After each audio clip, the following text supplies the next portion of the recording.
Fight सिर्फ आम आदमी पार्टी से या कांग्रेस भी आपको कहीं ना कहीं फाइट में दिख रही है? दिल्ली को शराब की नगरी बनाने का काम भी किया, शीश महल में घोटाला कर दिया। अहम मुद्दा है यहाँ पे ट्रैफिक की समस्या, पार्किंग की समस्या। ये काफी समस्या है जो मालवीय नगर में देखने को मिलती है। दिल्ली झीलों का शहर बन गई। वोटिंग परसेंटेज जरूर बढ़ा है सर, लेकिन सीटों में कहीं ना कहीं कमताई होती हुई नजर आई है। यहाँ के विधायक ने 10 साल कोई काम किया नहीं और वो थोड़ा आराम करें। अब लोग उनको आराम देने वाले हैं। दिल्ली की मालवीय नगर सीट ये इसलिए भी अहम हो जाती है क्योंकि बीजेपी से यहाँ से जो उम्मीदवार उतारे गए हैं वो दिल्ली प्रदेश के अध्यक्ष रह चुके सतीश उपाध्याय हैं, जिन्होंने 2016 में प्रदेश अध्यक्ष का पद संभाला था। मालवीय नगर से पार्षदी लड़े थे, लेकिन उसके बाद वो चुनाव में नहीं उतरे। सर, बहुत बहुत स्वागत है पहले आपका इन खबर दिल्ली में। आपसे सतीश जी मैं ये जानना चाहूँगी कि अब काफ़ी लंबे समय के बाद आप कमबैक हो रहा है चुनावी मैदान में। सबसे पहले तो ये फाइट अब आपको कितनी टफ या कितनी मुश्किल लग रही है सर? देखिए, कोई टफ फाइट कोई भी टफ और मुश्किल का सवाल नहीं है।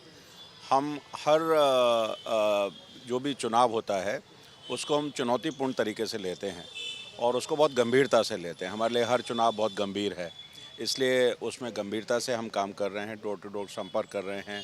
यहाँ की जो समस्याएं हैं, मालवीय नगर का गौरव को वापस लेकर के आना है।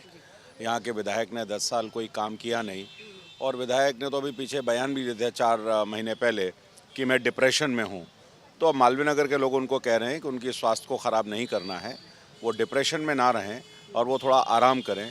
अब लोग उनको आराम देने वाले हैं और यहाँ से भारतीय जनता पार्टी का कमल खिलने वाला है। सर, एक चीज़ मैं आपसे ये भी जानना चाहूँगी, क्योंकि यहाँ पर हमने देखा है दिल्ली में बीजेपी के लिए जो लड़ाई है वो इतनी आसान नहीं रही है, क्योंकि सीटों की जिस तरीके से वोटिंग परसेंटेज ज़रूर बढ़ा है सर, लेकिन सीटों में कहीं ना कहीं कमताई होती हुई नजर आई है। तो ऐसे में अब जनता के बीच विश्वास कैसे जगेगा सर? भाई, जनता के बीच में विश्वास इसलिए है कि पिछले 10 साल में दिल्ली बेहाल हो गई। लोगों को पीने का पानी नहीं मिला, सड़कें टूटी हुई हैं, जगह जगह कूड़े के ढेर लगे हुए हैं, बिजली और पानी के बिल बहुत बड़े आ रहे हैं, सीवर के हालात बहुत ख़राब हैं और सीवर के हालात इतने ख़राब हैं कि इस बार की बारिश में पूरी दिल्ली जलमग्न हो गई। दिल्ली झीलों का शहर बन गई। तो पूरी तरह से मिस गवर्नेंस के कारण से मोहल्ला क्लिनिक जो हैं बंद पड़े हुए हैं, शिक्षा का बुरा हाल है और करप्शन अपने चरम पर है। दिल्ली को शराब की नगरी बनाने का काम भी किया, शीश महल में घोटाला कर दिया। तो जब करप्ट सरकार है, भ्रष्ट सरकार है, तो उस सरकार को लोगों ने अब हटाने का मन बना लिया है और निश्चित रूप से इस बार भारतीय जनता पार्टी की सरकार बनेगी। सर, जिस तरीके से हम देख रहे हैं मालवीय नगर में जो अहम मुद्दा है यहाँ पे ट्रैफिक की समस्या, पार्किंग की समस्या, ये काफ़ी समस्या है जो मालवीय नगर में देखने को मिलती है। खास तौर से सोमनाथ भारती तो खुद ये भी कहते थे कि यहाँ पे ड्रग्स वगैरह का काम काफ़ी ज़्यादा चलता है। तो उसको रोकने के लिए सर अब बीजेपी का क्या आप प्लान लेकर आए हैं? नहीं, हम तो आएंगे। हमारा घोषणा पत्र आ रहा है और हम ट्रैफिक की समस्या है, चाहे बिजली की समस्या है, पानी की समस्या है, यमुना के प्रदूषण की समस्या है, दिल्ली के प्रदूषण की समस्या है, तो इन सब के बारे में हमारा घोषणा पत्र में आपको चीज़ें मिलेंगी। लेकिन सोमनाथ भारती ने 3 बार होने के बाद यहाँ कुछ नहीं किया। आप अभी कैमरा आपके पास है, यहाँ से 10 कदम पर सोमनाथ भारती रहते हैं। वहाँ पर स्वतंत्रता सेनानी का पार्क है, जाइए और देखिए। बाहर एक टॉयलेट है, गंदगी का जो आलम लगा हुआ है। उनके घर के बाहर की सड़क देखिए, एक मंदिर है, उस मंदिर के बाहर की सड़क देखिए।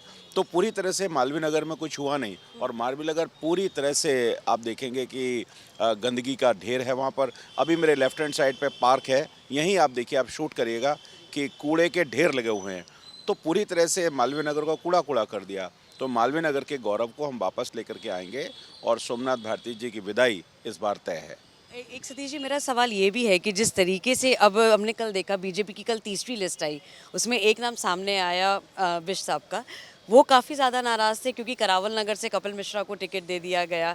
तो ये जो चुनाव समिति की तरफ से ये जो बातें सामने आ रही है, उम्मीदवार सामने आ रहे हैं, उससे लग रहा है सर कहीं ना कहीं थोड़ा रोष आ रहा है उम्मीदवारों में कि जिस सीट से वो चाह रहे हैं वो सीट नहीं मिल पा रही है। नहीं, ऐसा कुछ नहीं है ये, और ये विषय पार्टी के संगठन के हैं। बेहतर होगा कि इनके बारे में सवाल आप प्रदेश अध्यक्ष से करें। I am not the right person to comment on this.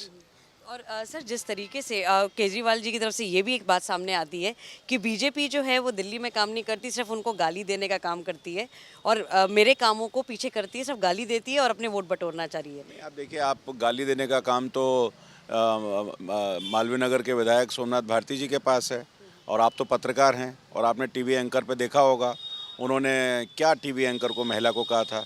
तो गाली बीजेपी नहीं देती। बीजेपी तो एक संस्कारित पार्टी है, हमारे संस्कार संघ से मिले हुए हैं, हम राष्ट्रवादी पार्टी हैं। ये झूठे, बेईमान, मक्कार और भ्रष्टाचारी और महिलाओं का जो सम्मान नहीं करते हैं, क्या किया स्वाति मालीवाल के साथ, ये जो सारी चीज़ें हैं, मुझे लगता है कि इनका पूरे तरह से बबल फट चुका है और इस बार भारतीय जनता पार्टी की सरकार बनेगी। सर इस बारी बीजेपी जो है फ्री बाइस को लेकर जो योजनाएं या वो लेकर आ रहे हैं, रेवड़ी कल्चर जैसे बोला जा रहा है, उससे निपटने के लिए बीजेपी का क्या एक्शन प्लान रहेगा? बीजेपी पूरी तरह से, हमने कहा ना, हमारा घोषणा पत्र आ रहा है, संकल्प पत्र आ रहा है, उसमें दिल्ली के विकास के लिए जो भी चीज़ें हैं, और ये जो भ्रम फैलाने का काम है कि बीजेपी आएगी सब बंद कर देगी, ऐसा कुछ भी नहीं होने वाला है। और हम बेहतरी से और चीज़ों को बढ़िया तरीके से लेकर के आएंगे। आयुष्मान भारत योजना को लागू करेंगे, लोगों की समस्याओं का समाधान करेंगे, दिल्ली को एक लिवेबल सिटी बनाएंगे, प्रदूषण को समाप्त करेंगे, पार्किंग की समस्या का समाधान करेंगे, सड़कों की रिकार्पेटिंग होगी, सीवेज सिस्टम को ठीक करेंगे, ऑगमेंटेशन करेंगे, बिजली के बिलों में जो असमानता है उसको ठीक करेंगे। तो अभी हमारे संकल्प पत्र में ये सारी चीज़ें आएंगी और एक पूरे दिल्ली का विज़न आपको मिलेगा। और सर मेरा आखिरी सवाल जाते थे ये कि इस बारी आपको क्या लग रहा है सर, फाइट सिर्फ आम आदमी पार्टी से या कांग्रेस भी आपको कहीं ना कहीं फाइट में दिख रही है? नहीं, हमने कहा ना, हम ये इन चीज़ों को देखते नहीं। हमारे लिए हर इलेक्शन बहुत महत्वपूर्ण है और उसमें हमको जो काम करना है वो हम काम कर रहे हैं। और जो भी चुनाव लड़ रहा है वो चुनाव लड़े, लेकिन हमको चुनाव जीतना है, हमारा लक्ष्य यही है। Thank you. ये थे हमारे साथ सतीश उपाध्याय जो सीधे तौर पर ये कह रहे हैं कि यहाँ पर मालवीय नगर में कई ऐसे मुद्दे हैं जिस पर जो अभी मौजूदा विधायक है सोमनाथ भारती, उनकी तरफ से काम नहीं हुआ है। तो कई ऐसे मुद्दे उन्होंने सामने रखे, लेकिन ये देखना दिलचस्प होगा कि जब ये चुनाव हो जाएंगे तो आखिरकार जो पुराने विधायक हैं वो अपना भरोसा जिताने में कामयाब हो पाते हैं या फिर बीजेपी की तरफ से सतीश उपाध्याय बाजी मारते हैं। ऐसे ही और खबरों के लिए आप इन खबर दिल्ली के साथ बने रहिए।